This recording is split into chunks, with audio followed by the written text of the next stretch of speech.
मित्रों नमस्कार।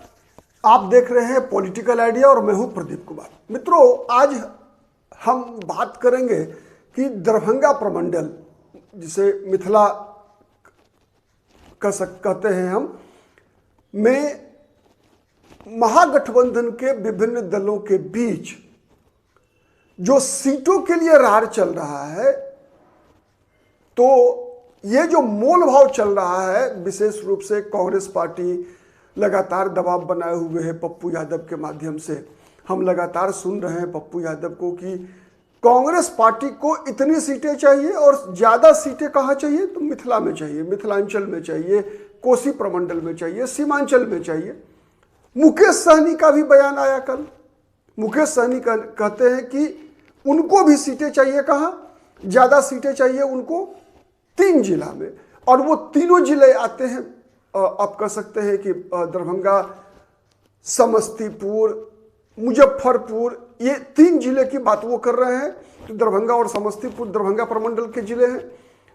और उन्होंने कहा कि उनको चंपारण में चाहिए, पूर्वी चंपारण और पश्चिमी चंपारण में। तो आज हम इस बात की थोड़ी पड़ताल करने का प्रयास करते हैं कि जो दरभंगा, मधुबनी और समस्तीपुर में पिछले चुनाव में क्या परिणाम रहा है और वहां का समीकरण क्या है, और उस समीकरण के आधार पर मुकेश सहनी को कितनी सीटें मिल सकती है और कितनी सीटें मिल सकती हैं कांग्रेस पार्टी को।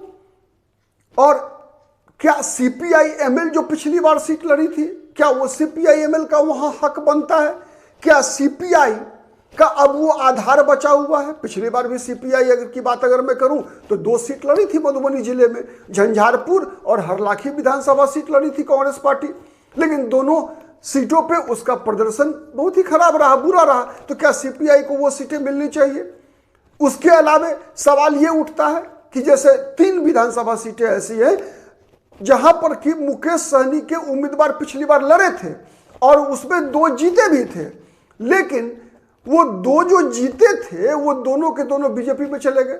और ऐसा कहा जाता है कि दोनों, कहा नहीं जाता बल्कि सत्य था कि दोनों के दोनों जो उम्मीदवार थे, जो गौरव बौराम से स्वर्णा सिंह और अलीनगर से मिश्री लाल यादव, ये दोनों पहले भी बीजेपी में थे। केवल टिकट मिला था, केवल तो सिंबल केवल वीआईपी का था, नाव छाप था, लेकिन वो मूल रूप से कार्यकर्ता थे बीजेपी के। और चुनाव परिणाम आने के बाद जब मुकेश सहनी का मतभेद हुआ बीजेपी से, तो वो सभी लोग अपनी मूल पार्टी में चले गए। तो सवाल ये उठ रहा है, हम जिला वाइज अगर हम जानने का प्रयास करें तो सबसे पहले नंबर आता है, देखिए तीनों जिलों में दरभंगा, मधुबनी, समस्तीपुर 10-10 विधानसभा सीटें हैं। विधानसभा सीटों की संख्या कितनी है? 10-10-10। तीनों में संजोग है ऐसा कि तीनों जिला में 10-10 विधानसभा सीट है।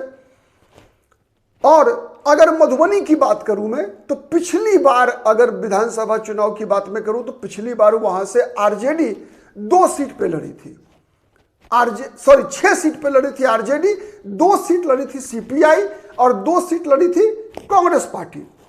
तो सीपीआई जो सीट लड़ी थी 2, मैंने बताया अभी जस्ट कि हरलाखी में उनके प्रदेश के सचिव रामनरेश पांडे उम्मीदवार थे, और झंझारपुर में जो बिहार सरकार में मंत्री हैं नीतीश मिश्रा, डॉक्टर जगन्नाथ मिश्रा के पुत्र हैं पूर्व मुख्यमंत्री के, उनके खिलाफ राम अवतार यादव चुनाव लड़े थे, लेकिन दोनों के दोनों हारे और अच्छे मतों से हार हुई है इन दोनों की। तो इसीलिए मुझे लगता है कि इन दोनों सीट पर थोड़ा अगर महागठबंधन अगर प्रैक्टिकल होकर विचार करेगा तो सीपीआई को ये दोनों सीट देने पे पुनर्विचार हो सकता है। सीपीआई, चूंकि अगर मैं बात करूं हरलाखी की, तो 17,000 से ऊपर वोट से हारे थे रामनरेश पांडे खुद, और झंझारपुर सीट से जो हार हुई थी वो हुई थी 41,788, लगभग 42,000 वोट से सीपीआई के उम्मीदवार हार गए थे।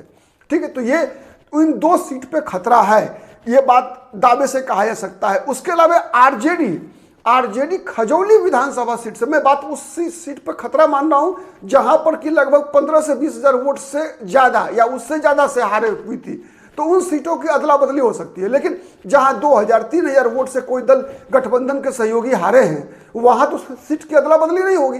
कम से कम सीट की अदला बदली करने के लिए 15,000-20,000 वोट का मार्जिन होना चाहिए। तो इस कैटेगरी में अगर हम देखते हैं तो 17,000 हरलाखी आ जाता है। उसके अलावा खजौली 22,000 वोट से आरजेडी हारी थी, खजौली विधानसभा सीट, वहां पर सीताराम यादव हार गए थे उनके। उसके अलावे अगर हम देखें तो राजनगर में भी 19,121 वोट से आरजेडी के उम्मीदवार जो है राम अवतार पासवान चुनाव हार गए थे पिछली बार बीजेपी के रामप्रीत पासवान से। बीजेपी के रामप्रीत पासवान लगातार 3-4 चुनाव शायद जीत चुके हैं, तो वहां भी अदला बदली करने की संभावना है। झंझारपुर में अदला बदली की संभावना है। फुलपरास में कांग्रेस पार्टी मात्र 10,000 वोट से हारी थी, लगभग 11,000 कह लिए 10,966 वोट से। और बेनीपट्टी में कांग्रेस पार्टी की बड़ी हार हुई थी। 33,000 वोट से बेनीपट्टी में कांग्रेस की भावना झा हारी थी बीजेपी के विनोद नारायण झा से। ठीक है, तो ये वहां की परिस्थिति है। तो इसीलिए मुझे लगता है कि सीपीआई के दो सीट पे खतरा हो सकता है, उस पर पुनर्विचार हो सकता है। एक है हरलाखी, दूसरा है झंझारपुर, दोनों सीट पे। ठीक है, कांग्रेस पार्टी की 2 सीटें लड़ी थी कांग्रेस, फुलपरास, कृपानाथ पाठक और बेनीपट्टी। तो बेनीपट्टी में बुरी तरीके से हारी थी कांग्रेस। महागठबंधन चाहे तो उस पर विचार कर सकता है, लेकिन फुलपरास में शीला मंडल जीती थी जो अभी मंत्री है बिहार सरकार में। उनसे कृपानाथ पाठक की हार लगभग 10,000 वोट से हुई थी, 10,000-11,000 वोट से। तो ये तो मधुबनी की स्थिति है। वीआईपी एक इंटरेस्टिंग स्थिति क्या मैं बता रहा हूं कि वीआईपी लड़ी थी मधुबनी विधानसभा सीट, लेकिन वीआईपी उस समय में कहां थी? एनडीए में थी। लड़ी थी किससे? आरजेडी के उम्मीदवार से। एमएलए कौन है अभी? आरजेडी के उम्मीदवार है। वहां समीर महासेठ जो है वो आरजेडी के उम्मीदवार हैं, जो कि पिछली बार कम वोटों से जीत पाए थे। 6,814 वोट से मात्र जीते थे। हराया था किसको? सुमन महासेठ को। तो सुमन महासेठ लड़े थे वीआईपी के टिकट पर। अभी क्या स्थिति है कि सुमन महासेठ वीआईपी से लड़ना तय है, लेकिन आरजेडी का उम्मीदवार समीर महासेठ का क्या होगा, यह सवाल है। तो लेकिन आपके लिए मैं खबर बता रहा हूं, समीर महासेठ बीजेपी के संपर्क में है।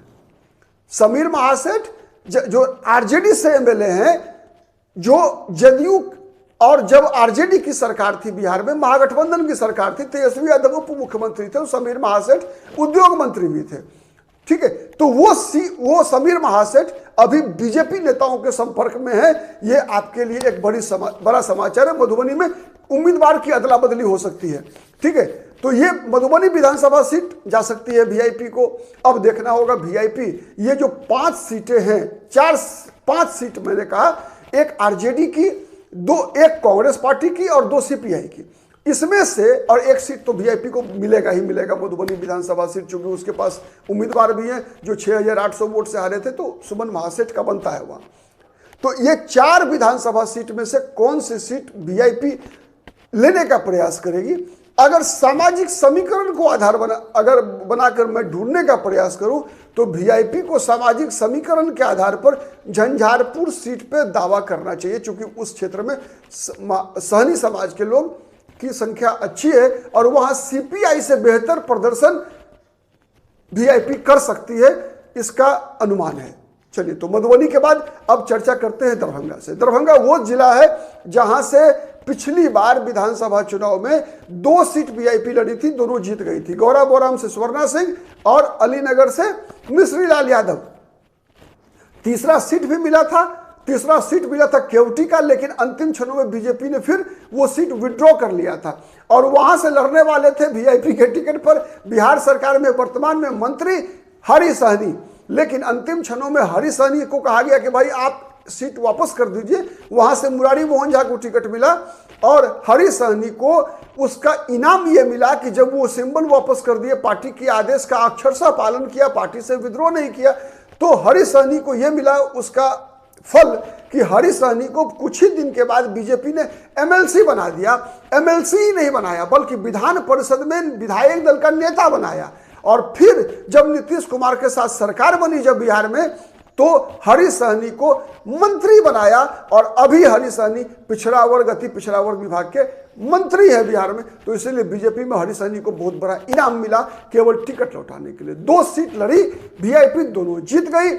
अब अगर हम देखें कि दरभंगा जिला में किस सीट पर वीआईपी दावा कर सकती है, तो छीन सकती है कांग्रेस से या आरजेडी से, तो उस पर अगर आप देखेंगे तो मार्जिन के आधार पर देखिए, चूंकि जिस जगह के रहने वाले, उनका घर मुकेश सहनी का घर ही है, गौरा बोराम विधानसभा सीट में सुपौल उनका घर है, उसके आसपास की विधानसभा सीटें वो बॉर्डर है दरभंगा और समस्तीपुर का।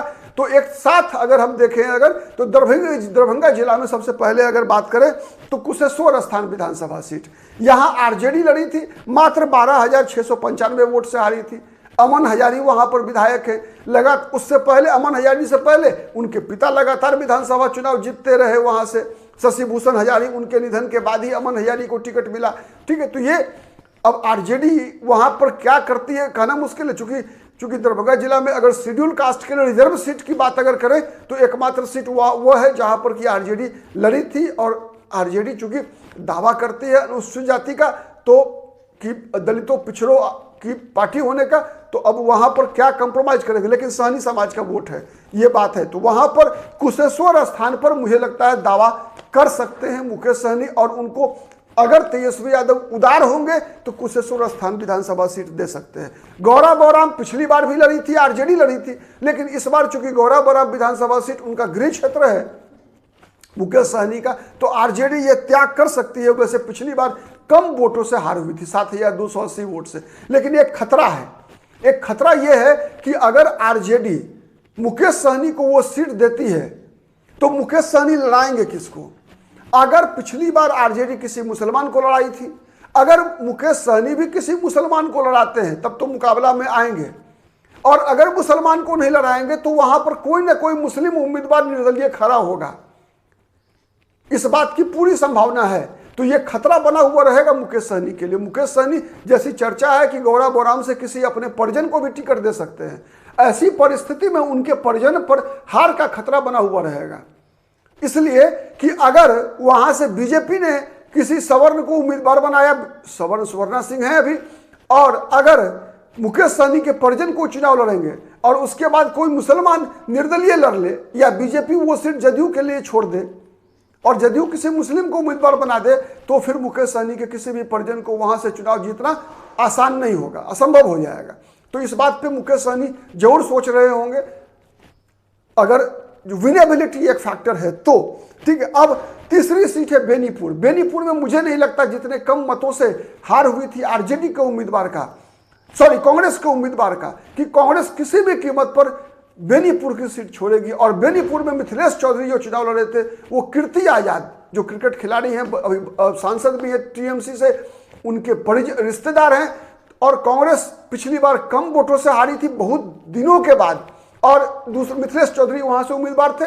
और इस बार भी उस विधानसभा सीट से मदन मोहन झा जो कांग्रेस के पूर्व प्रदेश अध्यक्ष रहे हैं, वो भी चाहते हैं कि उनका बेटा उस विधानसभा सीट से चुनाव लड़े। तो एक वह सीट भी है, मिलने की संभावना कम है। अलीनगर विधानसभा सीट पिछली बार मिश्री लाल जीते थे, इस बार मुकेश सहनी फिर अब को मिल सकता है। वो सीट से किसे उम्मीदवार बनाते हैं देखने की बात होगी। ठीक है, वैसे मिश्री लाल बीजेपी में है, लेकिन बीजेपी भी टिकट देने के मूड में नहीं है, क्योंकि बीजेपी में भी वो लगभग विद्रोही भूमिका में है एक तरह से। दरभंगा ग्रामीण आरजेडी की विनिंग सीट है, जीती हुई सीट है, इसीलिए वहां पर कोई संभावना बनती नहीं है। पिछली बार अगर मैं तो एकमात्र सीट है आरजेडी की जहां से आरजेडी जीती थी। दरभंगा जिले में 8 सीट लड़ी थी, लेकिन जीती थी केवल 1। ठीक है, ये सबसे बड़ा फैक्टर है कि 8 सीट लड़कर दरभंगा जिला में मात्र 1 सीट ललित यादव ही वो उम्मीदवार थे जिसने आरजेडी को चुनाव में जिताया था। और वहां से आरजेडी के ललित यादव ने जनता दल यू के फराज फातमी को कुछ वोटों से 2000 शायद 2500 वोट से 2141 वोट से हरा पाए थे।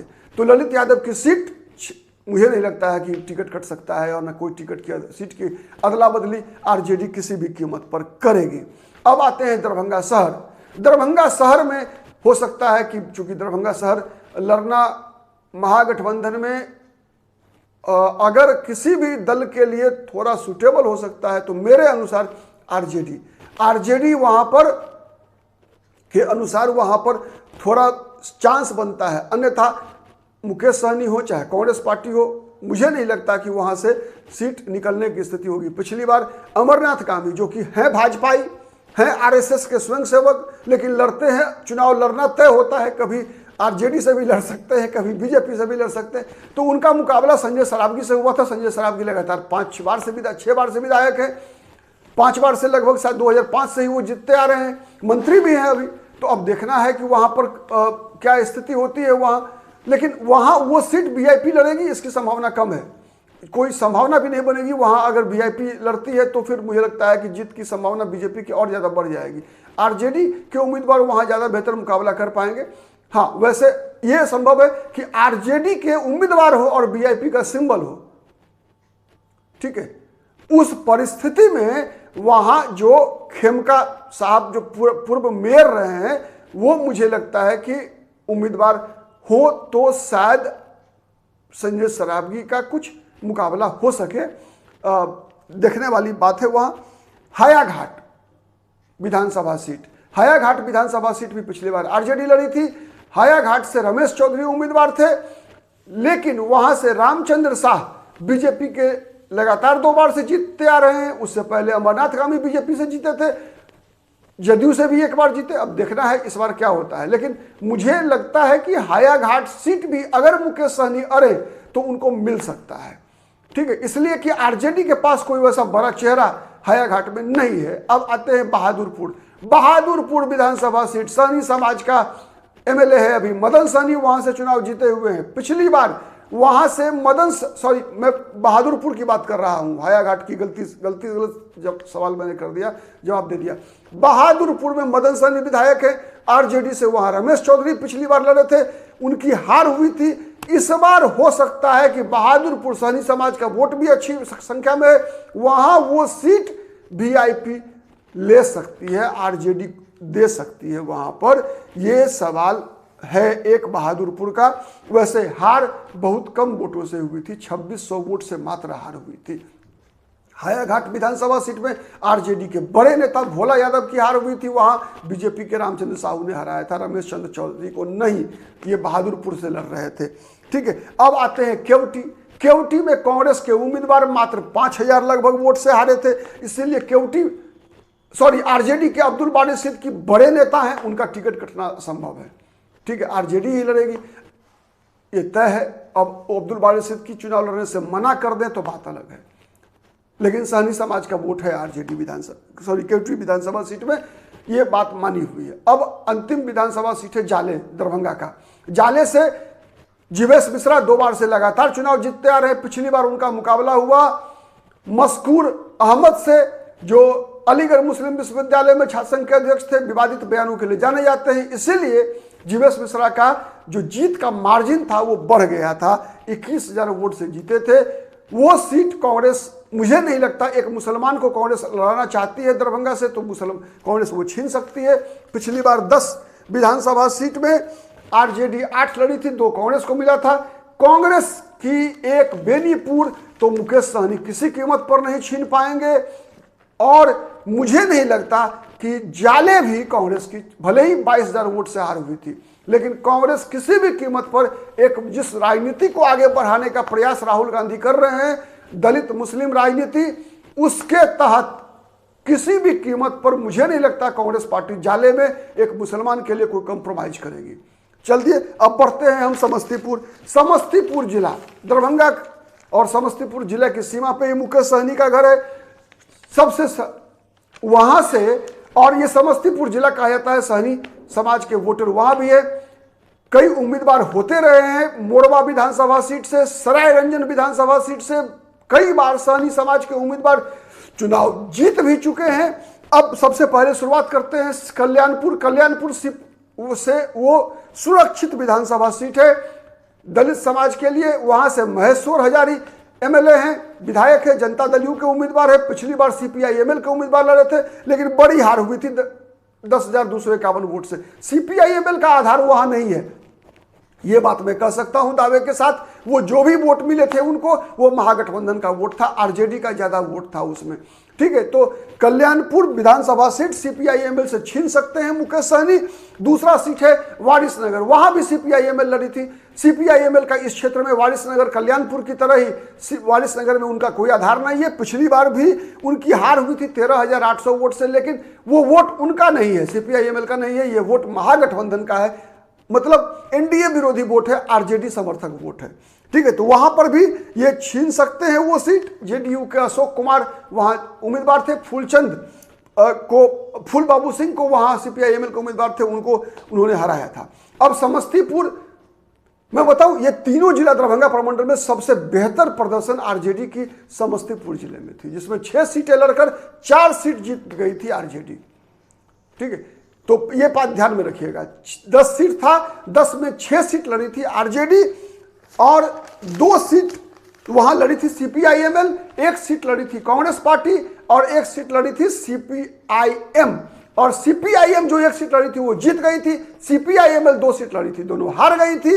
तो दोनों सीपीआई-एमएल की दोनों सीटों पर खतरा मंडरा रहा है। वीआईपी दावा कर सकती है, उनको मिल सकता है। सीपीआई-एम विनिंग सीट है, बड़े मार्जिन से जीते थे, इसलिए वहां दावा नहीं बनता।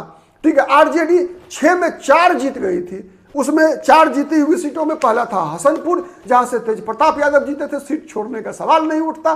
दूसरा सीट है आलोक मेहता, जो कि आरजेडी के वरिष्ठ नेता हैं, वहां से सीट बदलने की संभावना किसी भी कीमत पर नहीं होगी। तीसरी सीट है अख्तरुल इस्लाम शाहीन समस्तीपुर शहर का, वहां से भी 4,714 वोट से अल्टीमेटली जीते थे, लगातार जीतते आ रहे हैं। वहां से रामनाथ ठाकुर को भी उन्होंने हरा चुके हैं, तो अख्तरुल इस्लाम शाहीन का टिकट कटना असंभव है। उसके बाद उजियारपुर से टिकट कटने की संभावना नहीं है, क्योंकि आलोक मेहता वहां से उम्मीदवार होंगे।